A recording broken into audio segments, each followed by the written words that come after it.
Okay, so hello everyone. I am Nikos Paschos. I am a senior DevOps engineer at eSHARE. And today I would like to share with you. Yeah, sure. Is it working? Is the microphone okay? Okay. And I would like to share with you our journey moving from SOC 2 to a FedRAMP certification. But in order to properly understand what this FedRAMP certification entails and why it makes sense for us and why it actually makes sense for you too, we need to understand a bit about what eSHARE is all about. So, eSHARE helps large, highly regulated companies collaborate securely and share sensitive data without slowing down teams.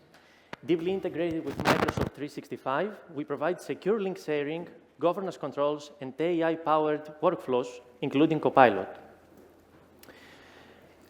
eSHARE has worldwide impact in a wide variety of industries, ranging from football to aerospace. We are currently trusted by Fortune 100 companies, including a top 3 engine manufacturer and a top 10 health insurer. Now, some of these businesses have direct partnerships with the US public sector, and this puts stringent controls both for them, but also for the products and the partners that they use. This is done in the form of FedRAMP, a certification, which enables companies to unlock a $50 billion market in annual federal IT spending. Now, before moving to FedRAMP, let's start with something a bit more relaxed, SOC 2. So, how many of you have heard about SOC 2 before? Let me see some hands. Okay, not bad, not bad. So, SOC 2 is a security framework which is tailored to your business. It is based on 5 core pillars, which are called trust services criteria, and these are security, availability, processing integrity, confidentiality, and privacy. Out of these 5 pillars, only security is a hard requirement for a SOC 2 certification. A typical SOC 2 audit takes place once per year, and it is evaluated in a period of around 3 to 12 months, depending on your business and your controls. Now, evidence is submitted in the form of mostly screenshots, and after the audit is complete, you get the certification and you need to renew it only once per year. SOC typically has 50 to 60 controls which you need to adhere to, and these are agreed upon prior to the audit with the auditors.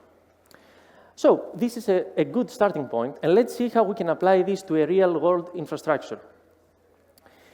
Let's assume that we have an application that we want to deploy as a Docker container.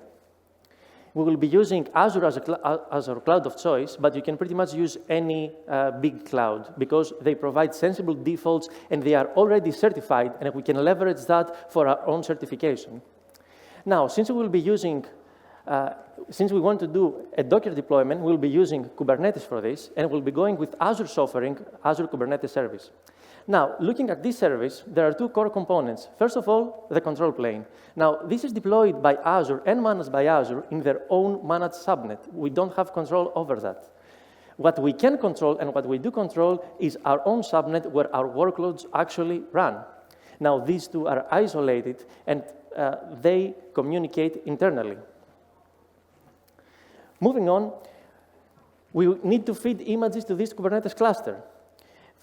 Well, our application will come from Azure Container Registry, where we will be deploying our image using any automation tools. But of course, in the Kubernetes cluster, we also need to run some complementary services, such as metrics exporters or log correctors. Now, we will be using images coming from Docker Hub, but we will be using vendors that are well trusted generally by the community. Our service also requires a database and some blob storage. Now, again, we will be going with Azure's offering for these 2 services as they provide sensitive defaults for us. And last but not least, log collection. Now, again, we are centralizing all of our logging system in the production environment in Azure Log Analytics. This means that Kubernetes, MySQL, and blob storage all are sending their logs to Azure Log Analytics. Now, looking at this infrastructure, there are some very important key points that Azure gives to us. First of all, there is TLS in transit in every component. So internally, in the Kubernetes control plane and the worker nodes, between Azure MySQL and Kubernetes, blob storage, everything is encrypted in transit. Moreover, there is encryption at rest, and this is provided by default with platform managed keys that are managed by Azure. So this is, all in all, a pretty nice starting point for any deployment, and mostly this setup can get you a SOC 2 certification. But FedRAMP is vastly different to SOC 2. Now, FedRAMP is also a security framework, but there is a key difference here. First of all, it is evaluated continuously. It's not done over a snapshot of 3 months and then evaluated once per year. And this is something that we need to evaluate every month. It has mandatory requirements, and these are around encryption, monitoring, auditing, logging, and more. And it has around 325 required controls. Now, these controls are way more stringent, and they are prescriptive as opposed to SOC 2. And we have to adhere to all of them. And if, for some reason, some of them may not apply to our infrastructure, we need to really specify with the auditors why this is the case. Now, if there is a violation in any of the controls in an upcoming audit, there is a timeline on us. We need to act upon this deviation and remediate it quickly. There is a time frame based on the criticality of the vulnerability, starting from 30 days up to 180, again, based on the criticality. And if we don't remediate this issue, then we risk losing the certification immediately. And last but not least, we need to talk about our cloud of choice, Azure. Now, Azure has 2 flavors. One of them is the public commercial cloud, and the other one is the government cloud. Both are FedRAMP certified, but some FedRAMP certifications require using only the government Azure cloud. So we need to actually rethink even our cloud and make sure we deploy to the government one, which only US citizens have access to. So, with this in mind, let's see how our infrastructure holds in a FedRAMP environment. First of all, starting with our images, FedRAMP says that we cannot easily deploy images from Docker Hub. What we need to do is actually monitor and control and pin the versions of everything that we deploy. So even though the images are generally trusted, we need to get them into our own system. As for log retention, we need to move to up to 1 year of log retention in a write once, read many log storage solution. And of course, we need to be able to bypass this in case there are legal or otherwise holds on demand. As for the encryption standards we talked about, even though all of our infrastructure is already encrypted, we need to manage those keys ourselves and not allow Azure to do that for us. So basically, we need to go to each component, Azure, Kubernetes, and blob storage, and use our own customer managed keys, which we need to rotate as well every 90 days. And finally, as for the connectivity, even though we cannot control, as I said, the control plane of Kubernetes, what we can do is make sure that we only access it privately. So all in all, our design needs a few core changes, and this is a monumental task for a live production environment.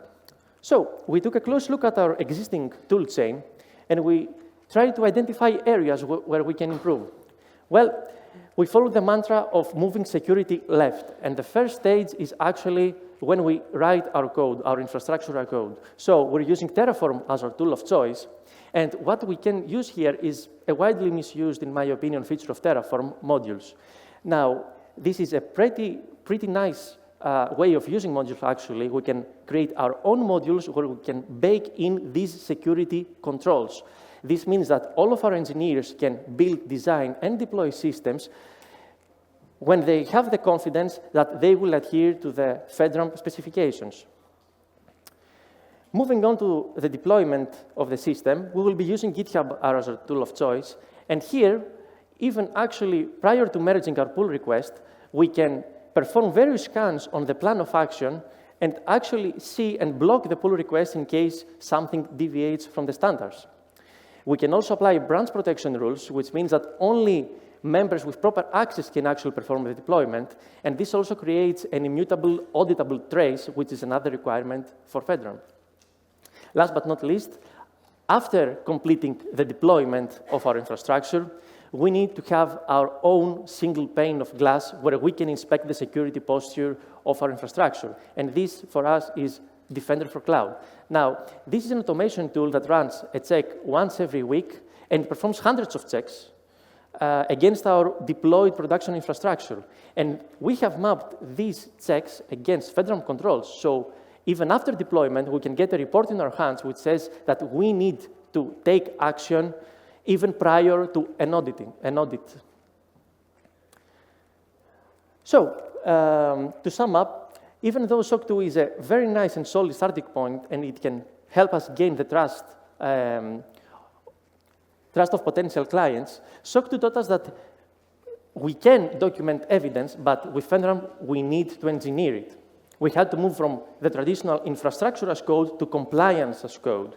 And finally, this proved that compliance can be a test suite. We run just as we test our code and not just a checklist.